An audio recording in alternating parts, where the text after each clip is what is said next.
was 16 years old, and I was traveling with my father and my brother had his little boy, 3 years old, and we were traveling to go to Scotland.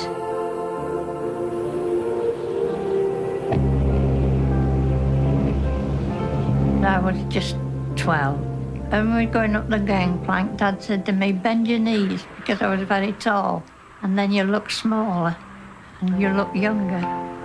So I got through half price. All I could see was a great big monster ship. It looked a monster. Well, it was a monster.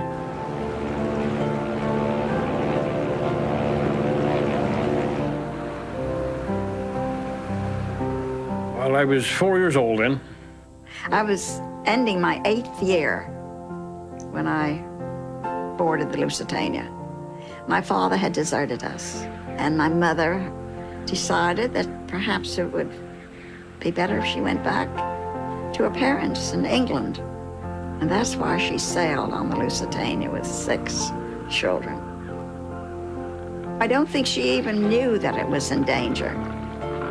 Did you know that it was filled with contraband?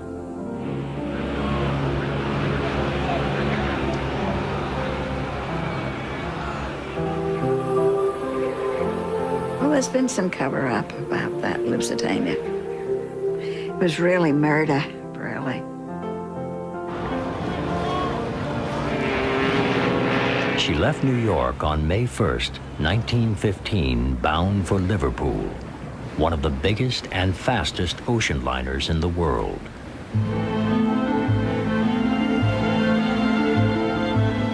She carried 1,265 passengers and a crew of 694. But she was also rumored to be carrying something else, something for the British in their war against Germany.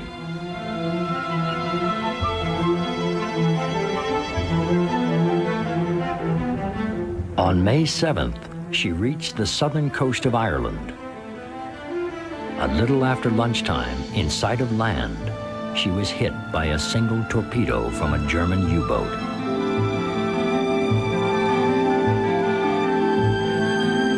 Moments later, she was rocked by a second, much larger explosion. Almost immediately, the great ship listed sharply towards the wound in her starboard side and began to sink. Less than 20 minutes later, she disappeared beneath the calm, flat sea.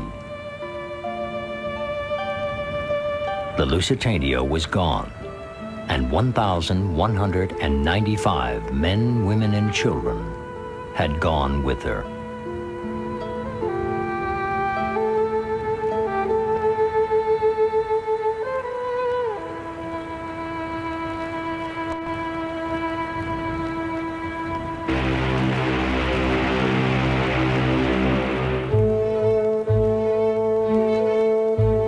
The sinking of the Lusitania was perhaps the single most controversial act of the First World War.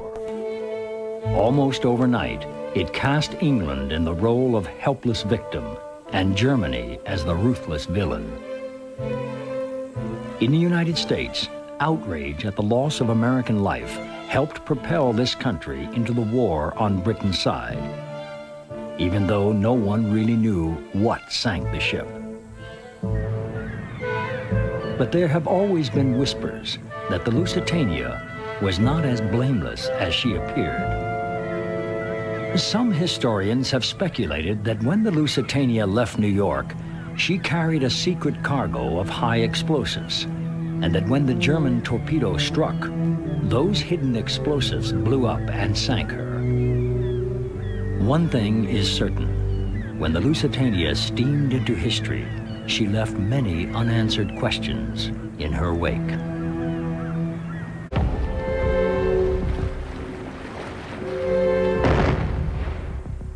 The seeds of the controversy were planted in the constantly shifting tactics of the First World War. In the spring of 1915, England and Germany were deadlocked on the battlefields in Europe. The British needed supplies, and the only way they could get them was by ship. But a new German weapon, the U-boat, was starting to sink supply ships. The British Admiralty, led by a young Winston Churchill, decided that the most effective countermeasure was to strike first. British merchantmen were instructed to carry concealed weapons and open fire on any U-boat that stopped them. Germany countered with a threat. It declared that any British ship carrying war supplies would be subject to attack without regard for the safety of passengers or crew. Churchill seemed to foresee the consequences of this new escalation. In a letter written 3 months before the Lusitania was sunk, he stressed the importance of attracting neutral shipping to England. Quote, "In the hope especially of embroiling the United States with Germany. For our part, we want the traffic, the more the better, and if some of it gets into trouble, better still."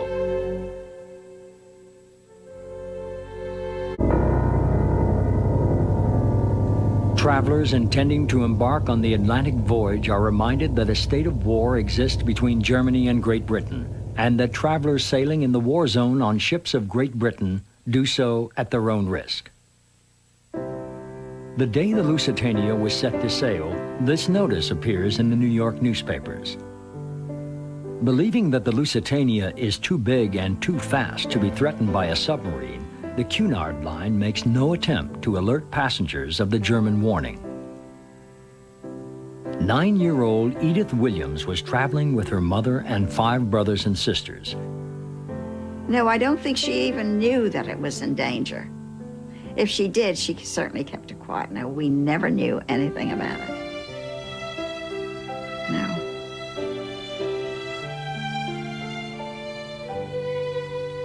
We left New York on the 1st of May, 1915, on the Lusitania. Father, mother, brother, baby, sister, 20 months. And myself,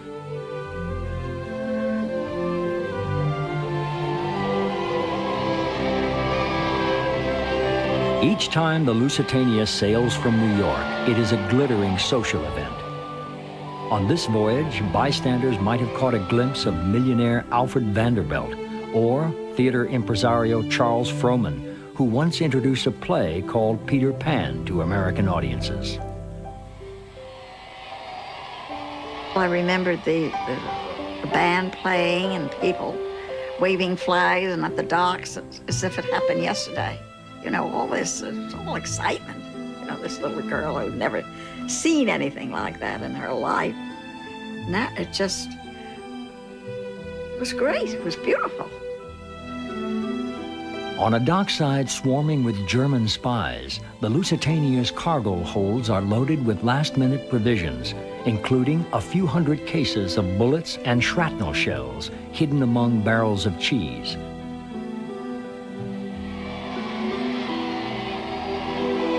I can't believe they'd be carrying arms in a passenger ship, because it was the largest ship then, and it was all wealthy people going back and forwards from Britain to America, you see. They should have been very careful about that sort of thing. But they were not very careful. As far as the German government is concerned, the Lusitania is a legitimate target of war. But for her passengers, that war is still a week and an ocean away.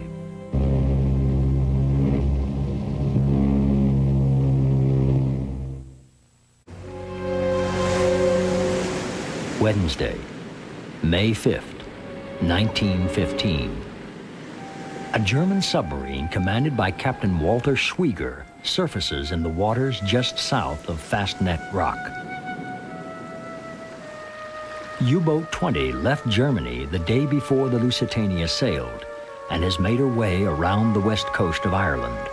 Like the Lusitania, she's also bound for Liverpool. On the surface, she can make 15 knots, underwater about 9. Only the slowest ships would be unable to outrun her. Her crew takes any chance they can to escape the cold, stinking interior of their ship. 1,000 miles to the west, the Lusitania's passengers are experiencing the Atlantic somewhat differently.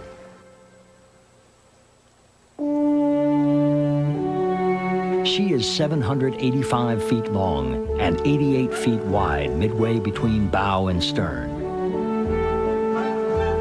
She has 7 decks towering above the waterline and 3 more below. She can maintain a speed of 25 knots, but on this trip, the number 4 boiler room has been shut down to save coal. She is commanded by Captain William Turner, a veteran seaman with 32 years of service with the Cunard Line.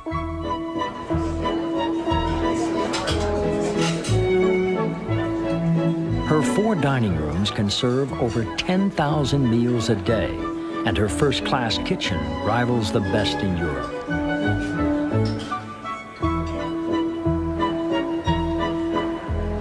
She has a library and a doctor's office, smoking salons, a music room. She even has elevators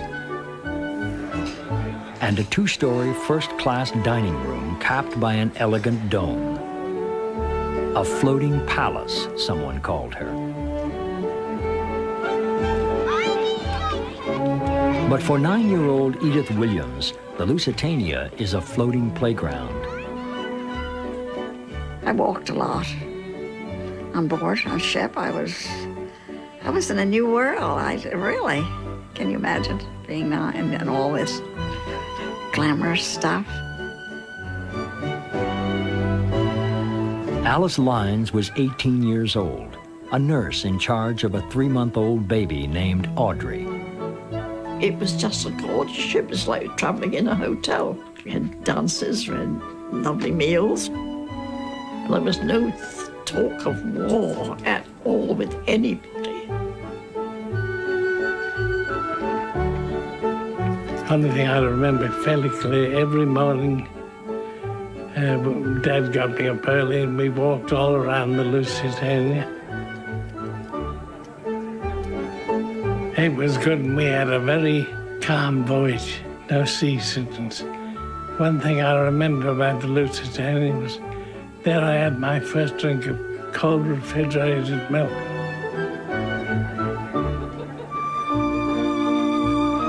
Every day was a dream. It was something, how beautiful, because we lived, you know, very poorly. We were poor, hungry. And to find something like this, it was, can you want to explain it really?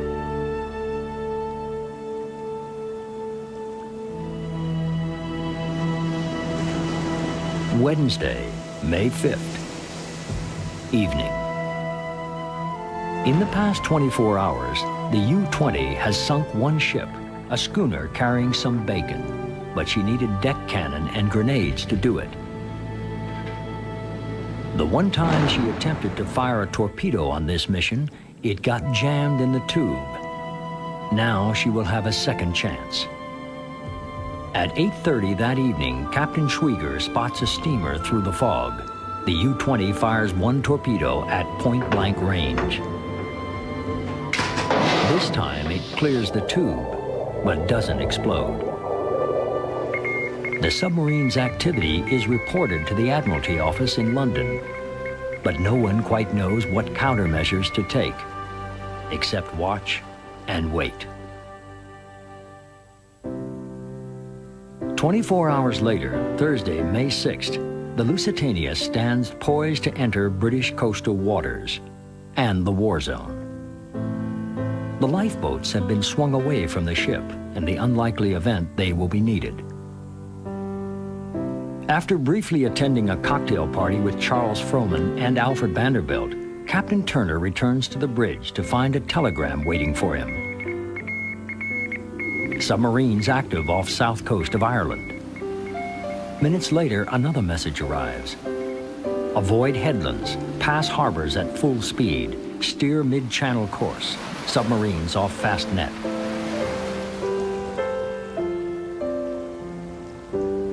Captain Turner orders the curtains drawn in all staterooms and passes the word that gentlemen wishing to smoke an after-dinner cigar should not do so on deck. The night before we were torpedoed, the steward came into my room and drew all the curtains. And I said, "What's this all for?" And he said, "Well, that's my orders." That night after dinner, the Welsh choir gives a concert. A fight erupts among a group of men playing cards in the first-class smoking room. And Edith Williams takes a stroll with her mother. On the deck one time, she said to me, she did say this, and I remember it, that if we're to be drowned, let us hope that we'll all be drowned or all saved, something to that, probably in prayer, she said it. That's all I remember about my mother. And below decks, the endless movement of wheelbarrows from the coal bunkers continues until they are empty of nearly everything but dust. A few hundred miles away, Captain Schwieger congratulates his crew for the 2 cargo ships they have sunk that day and plays a record by Wagner on the ship's gramophone. Then he makes a decision that will change history. Instead of continuing on to Liverpool, he will cruise the Irish Channel with his remaining 3 torpedoes.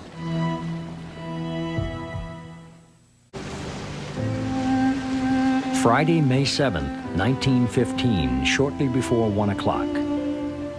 After a morning of slow progress through heavy fog, the Lusitania rounds the southwest tip of Ireland. She is finally in sight of land. I was 6 years old, and we were standing on the coast of Southern Ireland, off the old head of Kinsale, on a lovely sunny afternoon, enjoying the scenery, and we saw this liner coming around the corner. I'd never seen such a big liner as this in my life before, and we were fascinated watching it coming towards us virtually. Wonderful sight. It was a fine day. Yes, it was a fine day. And that morning, Dad, when we come from breakfast, Dad said, "Look out there." And he said, "What can you see?" That was the Irish coast we was on.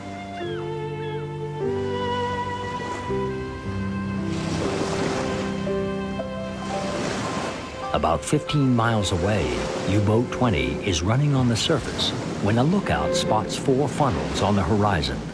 Though he has no hope of catching this unidentified liner, Captain Schwieger gives the order to submerge.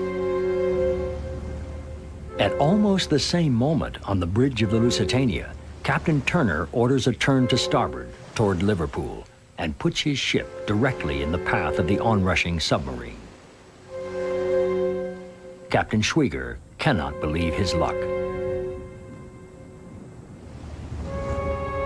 It is just after 2 o'clock. In the Lusitania's dining room, second lunch is being served.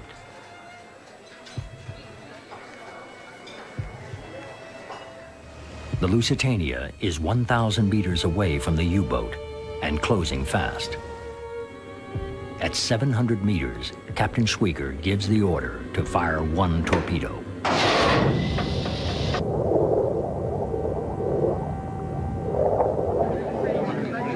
We were at lunch, and this girl who shared the cabin with me, she thought we should be starting to pack.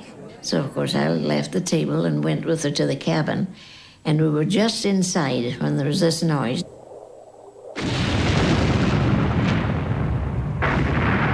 Oh, it was a terrific explosion, a terrific one. And it sounded as if it was right near too. It frightened the life out of me. The torpedo strikes the ship just behind the bridge. A spout of water, steam, and black dust erupts somewhere behind the forward crow's nest. All people pushing, shoving to get them as high as they could, getting near the back. Almost immediately, the ship lists sharply to starboard. The lifeboats on that side swing away from the ship. On the port side, the lifeboats swing in. Lowering them becomes almost impossible. The lifeboats went up and down, and they were out of order because they couldn't run. They were all crooked. So they had just to fill the boat and lowered it down by hand, and then when they got to the water, they cut the rope. And of course, the first two overturned, and the people were thrown in the water. We come to an open space, got my hands in prayer, and I said, please God save us, please God save us. In the mounting panic, nursemaid Alice Lines wraps 3-month-old Audrey into a shawl and ties it around her neck. Then she heads for the lifeboat with Audrey's older brother in tow. I followed best I could to get into the lifeboat. And an officer came and grabbed me and he said, you can't go in there, it's full. And I said, I must. My boy is in there. I've just put my boy there. I must. I got myself free from him. And they were lowering the lifeboat. And I jumped. Trying to escape the onrushing seas, other passengers climbed to the highest points on the ship. I had my sister Florence with me. We got to the poop deck next to the funnels. And so we went down with a sink, and when she got to where we were, on the top, we just went into the ocean. My life belt slipped off. And I was holding on to Florence, but I couldn't hold on any longer. I had to let her go. That was very traumatic. That lasted this hand. It was this hand. Lasted till I was 19 or 20 years old. That's extraordinary. I still could feel the grip.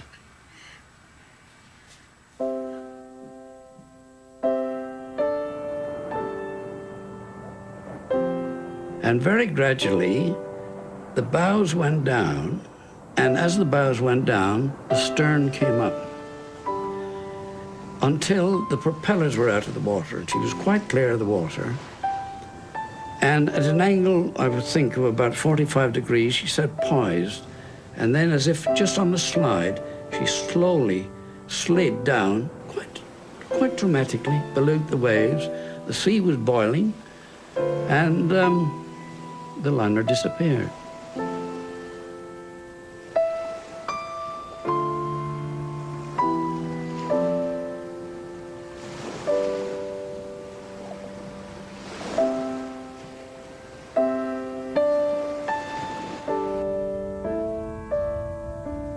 "300 feet below the surface, the great ship came to rest. Inside her were those who had never even made it to the decks.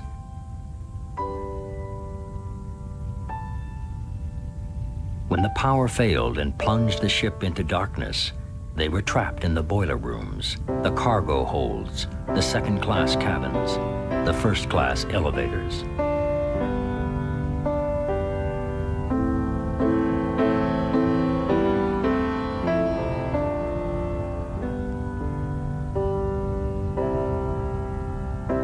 A hatch door still stands open, a last desperate effort to escape as the ship went down.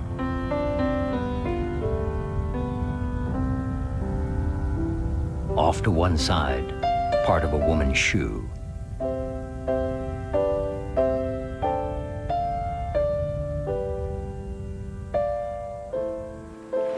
"300 feet above the liner, death is assuming a different form. Scattered in a great swath that runs for a mile, those who survived the sinking itself are beginning to die from exposure in the frigid sea." When I came up, there was nothing in sight at all. The boat was disappeared, and all I could see was heads bobbing up and down, and chairs, tables, and things like that, and people calling out. And these two men were on a lifeboat upside down, two of them, and they dragged me on with them. I know I was in the water and crying, and being picked up. Just think there were only 7 lifeboats, but they grabbed me. And it was Mr. Hook that pulled me out. Dad, he pulled her by the hair and got her into the boat. I didn't see the Lusitania go down, but I seen this row of people moaning, and it was like a half a circle of people moaning in the water. It was just a moan, constant moan, and it gradually got less and less.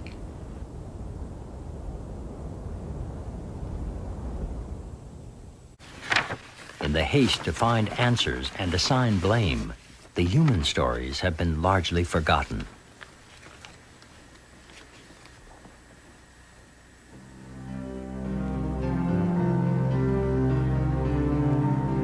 May 7th, 1915, evening. The first victims of the sinking arrive in the Irish port of Queenstown.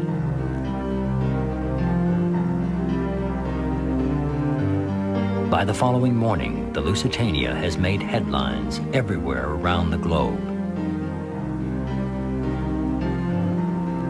In Liverpool and New York, anxious relatives and friends gather for word of their loved ones.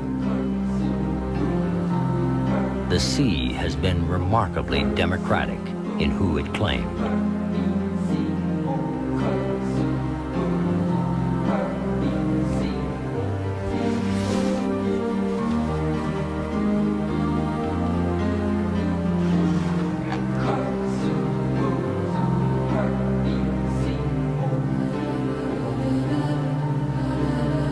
We lost a little sister,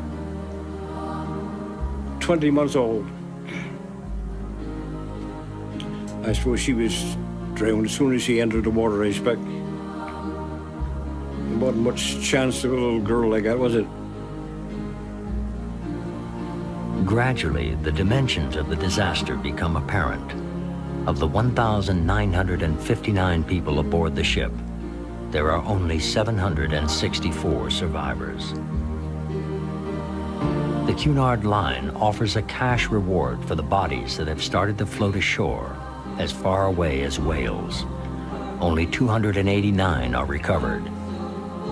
Of these, 65 are never identified. There were just rows and rows of people who had been taken out of the sea who were dead. I went over quite a number, and then I saw my father's body. And that was that. I didn't do any more after that.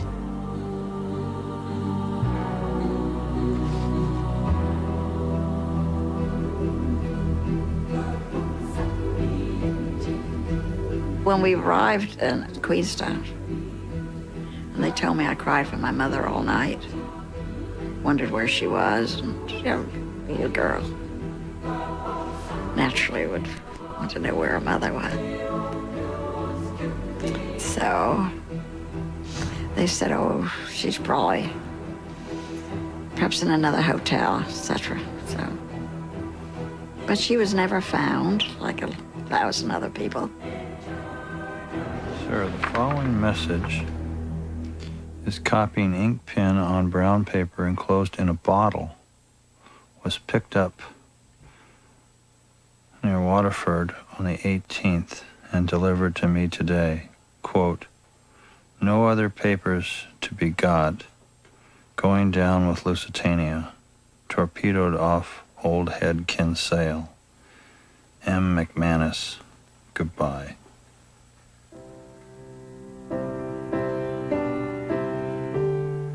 In the weeks to come, Great Britain will deny that the Lusitania was carrying arms and set up an official inquiry, which will promptly blame Germany for the disaster. Winston Churchill would talk of resigning, but end up leading his nation to victory in another war against Germany 30 years later. The German people will welcome the crew of U-Boat 20 like heroes when they return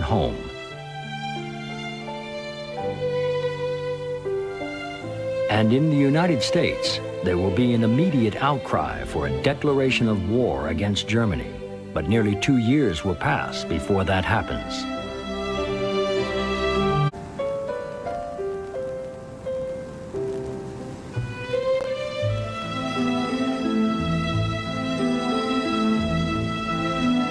No, I don't think about nothing more about it. It's one of those things, and we can't do nothing about it, can we?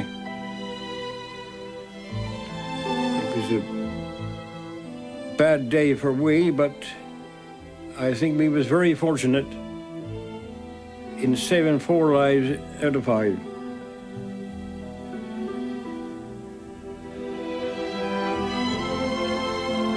And we didn't talk about it. Even with Dad, we didn't talk to Dad about it. Did you talk to Dad about it? No. No? Wish I had now. Yes, so do I.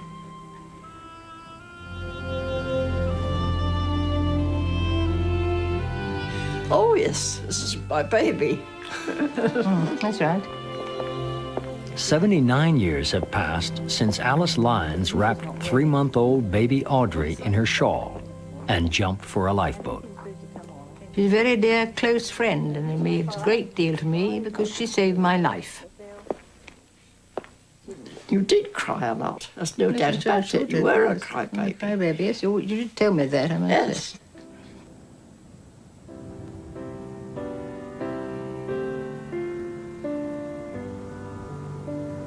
But as a 6-year-old boy, it was something that would stick in my mind, as it has done, for the rest of my life.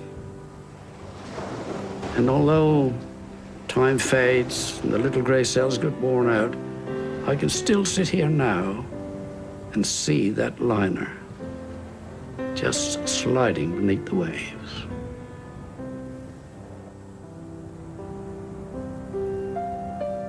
Oh, I think that it still could have a lot of war materials aboard that are undocumented. I think it becomes more and more a footnote, though, as we show that it wasn't the explosion of those war materials that put her to the bottom. I'm content with what we found out, and now it's time to move on to another piece of history.